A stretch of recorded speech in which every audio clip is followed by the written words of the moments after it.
Have you ever wondered if the darkness you're facing right now isn't just an unfortunate accident, but a hidden summons into something sacred and unrepeatable? What if the turmoil that has almost suffocated your faith is not a punishment, but a secret invitation God has orchestrated to awaken a power you never knew lived inside you? Listen carefully, because this moment, this very hour when you feel as though everything has turned against you, could be the threshold of your destiny. This is not the story you were told in quiet Sunday mornings or the comforting verses you pinned on your wall. This is the reality no one prepared you for, the truth you were never told. The most intense storms are not signs that God has left you, but the unmistakable proof that He is closer than your own breath. While you've been straining to keep your life from unraveling, while your heart has pulsed with unspoken dread, an invisible hand has been scripting a narrative of redemption too vast for your weary imagination. Do you feel it? That trembling awareness that behind the shadows there might be a glory pressing forward to break through. This is your warning and your promise. Everything you are about to hear will confront the illusions you've carried and uncover what has been hidden in plain sight. What you thought was merely the chaos of random suffering may be the sacred architecture of your calling. Don't look away. What if I told you that the battle you feel so powerless to fight isn't actually yours to win? Maybe right now you are sitting in a quiet room where no one knows how loud your fears have become. Perhaps you walk into crowded places with your head held high, but inside there's a war, merciless, exhausting a war that has convinced you you're too broken, too insignificant, too weak to ever taste freedom. You have tried to rationalize your struggles, telling yourself they are just seasons, just phases, just something you'll outgrow. But deep down, something keeps insisting that there is more at stake than comfort or survival. Could it be that your sleepless nights are the labor pains of a greater purpose pushing its way into the open? Could it be that the questions you've been too afraid to ask, questions about why you suffer, why God seems silent, why your prayers echo in the darkness, are exactly the questions that will open the door to the most transformative truth of your life? Listen carefully. You are not alone in wondering whether you have been abandoned, whether you are just too flawed for God to ever use. You are not the only one who has whispered in the dark, God, if you're here, why does it feel like I'm losing everything? And yet woven into your confusion is a hidden certainty. You can't quite explain a sense that somehow beyond this crushing disappointment, a greater story is unfolding. Let me ask you the question that might change everything. What if your struggle is not the evidence of God's absence, but the proof of His intention? What if you were never meant to overcome this battle by your own strength? What if the reason your efforts have shattered like glass is because you were never meant to be the hero of the story? You may be thinking, but I've prayed, I've tried, I've believed. Why does the suffering still remain? Consider this: even Jesus, on the night before He was betrayed, wept in the garden under the weight of sorrow so crushing that His sweat became drops of blood. He did not pretend it didn't hurt. He did not hide His anguish from the Father. He pressed into it and trusted that in the darkest hour, heaven was still listening. This is not a tale of perfect faith or unshakable resolve. It is a story of a soul fully surrendered to a plan it could not see, trusting a love it could not measure. When you feel you are at the end of yourself, this is the place where surrender begins, where the old illusions finally collapse and the truth can begin its quiet revolution in your spirit. You have been taught that weakness is shameful, that to feel desperate is to lack faith. But what if weakness is the very soil where faith grows roots deep enough to withstand any storm? What if desperation is the evidence that you are alive to the reality of your need for Him? You are not here by accident. You did not stumble into this moment by mistake. There is a verse that has haunted generations of believers and offered lifelines to countless hearts. My grace is sufficient for you, for my power is made perfect in weakness. 2 Corinthians 12:9. This is not a comforting slogan to paste over your pain. It is a declaration of reality. The places you most despise, the places you are convinced disqualify, you are the exact places where God plans to reveal His strength in you. So let me ask you again, what if this war you're fighting is not yours to finish? Not yours to strategize, not yours to measure or control? What if the true purpose of this battle is not to prove how strong you are, but to show you that you are carried if you feel your chest tightening right now? If your heart is beating faster because you sense this question is cutting into something deeper than you've ever allowed yourself to examine, you are not alone. Every generation has carried their own crucible of faith, their own desperate threshold where they had to choose.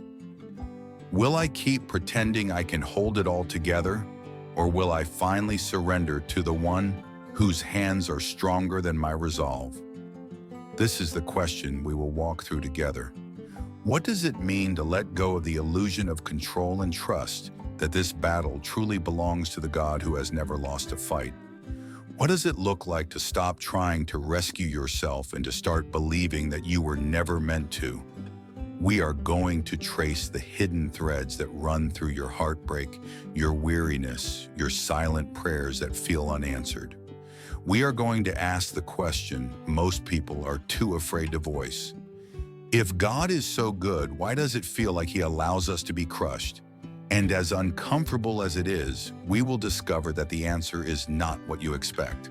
Because perhaps you are not created merely to endure hardship, but to be transformed by it, fashioned into a vessel that carries something the world cannot explain. Before you turn away, before you decide this is too confronting, ask yourself, what if the cost of ignoring this invitation is staying locked in the prison of your own strength forever? What if by daring to believe this battle belongs to Him, you discover a freedom no success or self-discipline could ever give you? This is not a message for those who are content with a faith that never risks or questions. This is an invitation for the weary, the wounded, the ones who have nothing left to prove and everything to receive. And so with your heart wide open, I want you to let this question sink into your soul. What if the struggle that has defined you is actually the birthplace of the calling that will set you free?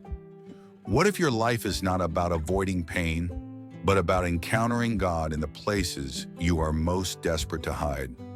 If you are ready, if you have the courage to look deeper than your fear, this journey will lead you to the truth you were never told, and perhaps to the healing you never thought was possible. You didn't see it, but the moment you first felt your heart crack under the pressure of disappointment, something eternal shifted. You thought you were simply breaking. You thought you were losing your last fragments of hope. But in reality, heaven was bending low to meet you. So many people imagine God as a distant observer, a silent judge recording our failures from a safe distance. But what if you've been taught a half-truth? What if the real story is that God is present in the tension, not waiting for you to escape it, but dwelling inside it, breathing purpose into what you only perceive as chaos? You didn't see it when you were sitting alone in your room, wondering if your life had any lasting significance. You didn't see it when the prayers you whispered under your breath seemed to dissolve into the air unanswered. But He was there, closer than your skin, nearer than your breath, listening with a tenderness that the human mind cannot comprehend. And the war you have been fighting is not the evidence that He has withdrawn. It is the hidden stage where His strength is preparing to be revealed. Then this happened. You started to believe that your exhaustion was a sign of spiritual failure, that if you were a better believer, you would be immune to doubt. You began to accept the quiet accusation that perhaps God's promises applied to everyone else but you. And it was in this vulnerable place that something unthinkable began to happen. Your desperation began to attract heaven's attention in a way your polished performances never could. There is something about honesty, about coming to the end of yourself without pretense, that opens a door no striving ever can. You see, God is not offended by your weakness. He is not shocked by your fear. He is not disappointed by your trembling faith. In fact, these are the very places where His grace finds the widest room to move. If you have ever felt ashamed that you can't hold everything together, hear this: you were never meant to. You were designed to be a vessel, not the source. And when your strength fails, it becomes the perfect canvas for a power not of this world. Here's what was hidden all this time: you have been measuring your worth by your ability to endure, to achieve, to be unbreakable. But what if your brokenness was never the liability you thought it was? What if your weakness is the doorway to an intimacy that only the emptied heart can contain? What if you were created not for self-sufficiency, but for radical dependence? This is not a call to surrender because you are defeated. It is a call to surrender because that is where true victory begins. Imagine for a moment that the tears you have cried in secret are not evidence of your failure, but sacred offerings treasured by God Himself. Imagine that the questions you have dared not voice are the seeds of a faith deeper and more unshakable than any superficial confidence. Let me pause here and ask you to consider this. Have you spent your life trying to protect yourself from the very crucible designed to reveal who you truly are? What would happen if you stopped resisting your frailty and began to see it as the invitation it has always been? An invitation to step beyond religion into relationship, to move past the shallow certainties into the wide, wild terrain, where God meets you not in spite of your humanity, but within it. I once knew a young woman whose story echoes this truth in a way that still haunts me. She was raised in the church, taught all the right answers, trained to wear the mask of competence and unflinching faith. But when her father died unexpectedly, her carefully constructed faith collapsed. For months, she could not bring herself to pray. She felt as if the God she had worshipped had vanished into an unending silence. She buried herself in work, in distractions, in anything that would numb the ache, until one night she broke. She fell to the floor of her small apartment and sobbed with a kind of grief she had never allowed herself to feel. She did not know it then, but in that surrender, when she finally admitted she could no longer pretend, something holy unfolded. In the weeks that followed, she began to sense a presence so gentle it almost startled her. No sermon, no scripture verse recited by rote could have pierced the darkness like that simple awareness God had never left. He had been waiting for her to bring Him the truth of her heart, not the polished performance of her religion. That young woman told me years later that losing her father almost destroyed her, but the intimacy she found with God in the aftermath became the treasure of her life.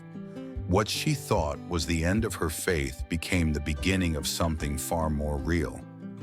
You may think your story is different, that your pain is too disordered, your failures too shameful. But the same God who met her in the ruins is ready to meet you. You don't have to pretend anymore.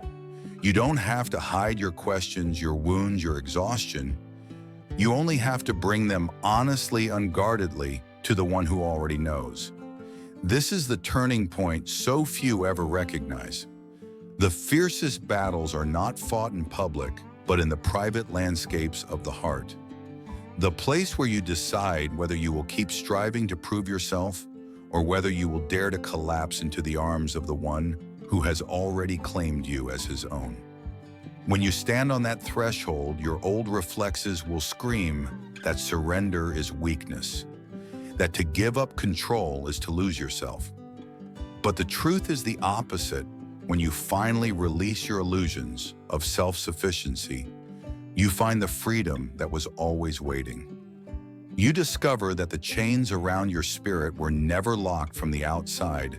They were held in place by your own insistence on earning what was meant to be received.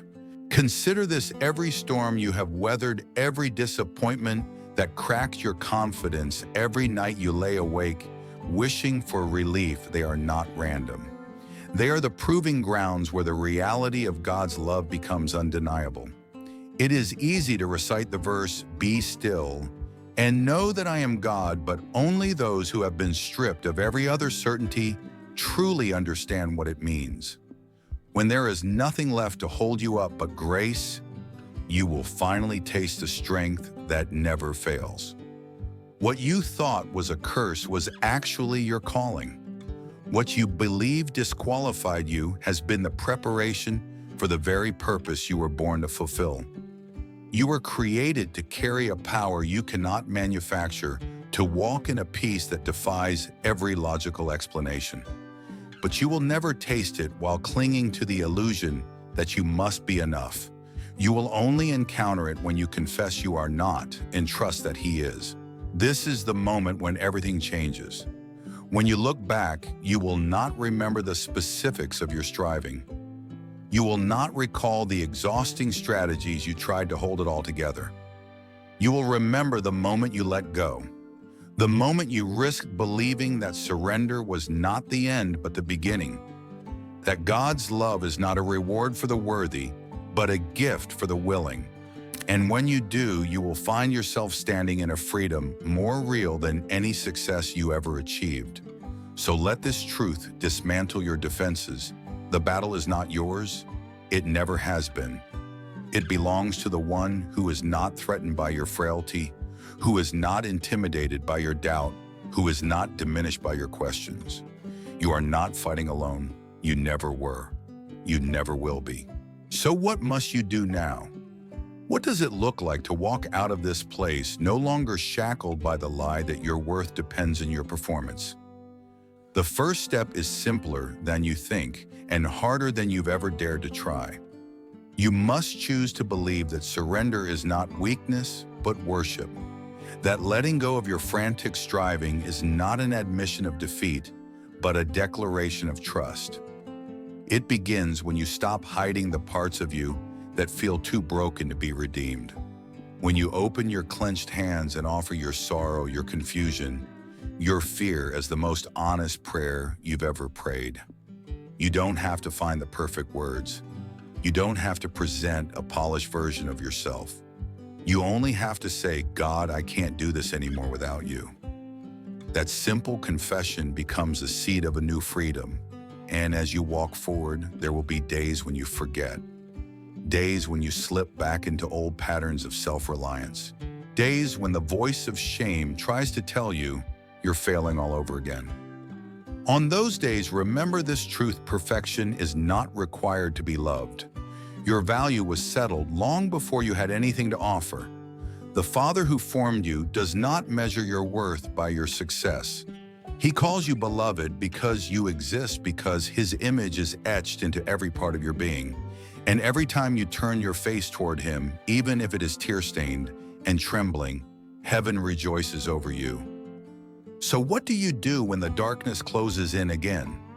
When the anxiety tightens around your chest like a vice and you can't see a way forward? You pause, you breathe, and you remember that the battle has never been yours to win. You whisper His name in the silence.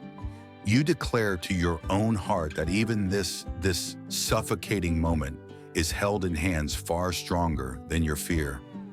And if all you can do is stay still and trust that He is fighting for you, that is enough. One of the greatest deceptions is the belief that faith is proven by how much you can endure without breaking.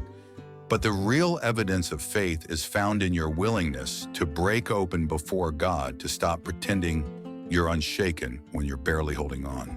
The heroes of Scripture were never flawless. They were never without fear.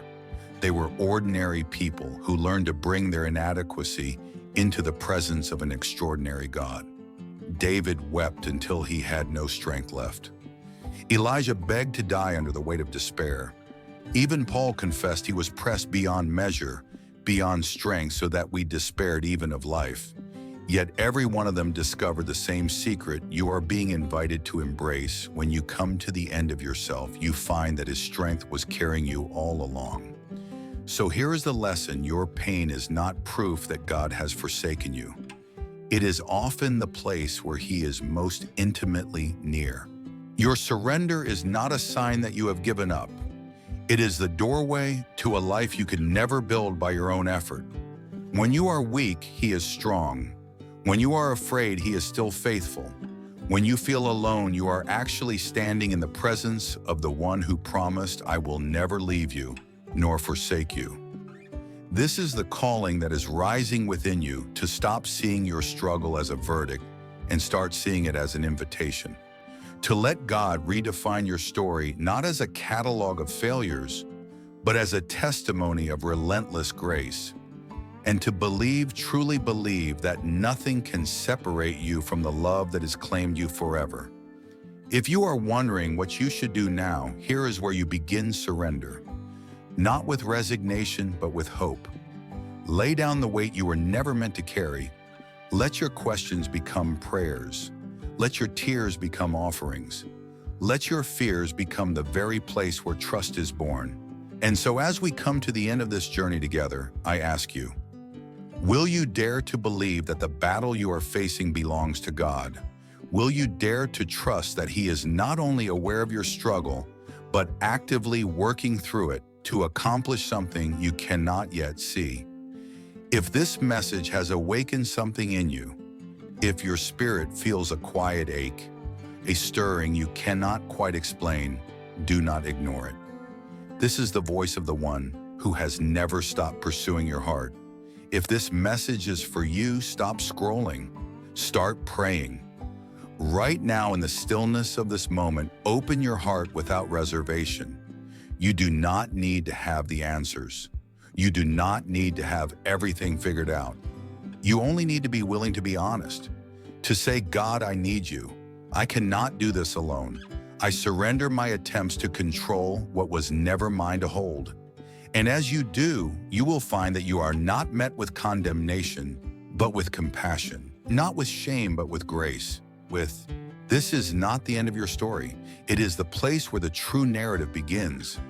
The place where God's unshakable love meets your unspoken need. The place where your weakness becomes the backdrop for His power to be revealed in ways you never dared imagine. Let this be your turning point. Let this be the moment you stop defining yourself by your struggle and start defining yourself by His promise. You are not abandoned. You are not disqualified. You are not too far gone. You are beloved. You are seen. You are held. And you are being invited into a freedom that no circumstance can steal. So take a breath, take His hand, and walk forward in the quiet confidence that the battle belongs to Him and He has never lost a fight. Amen.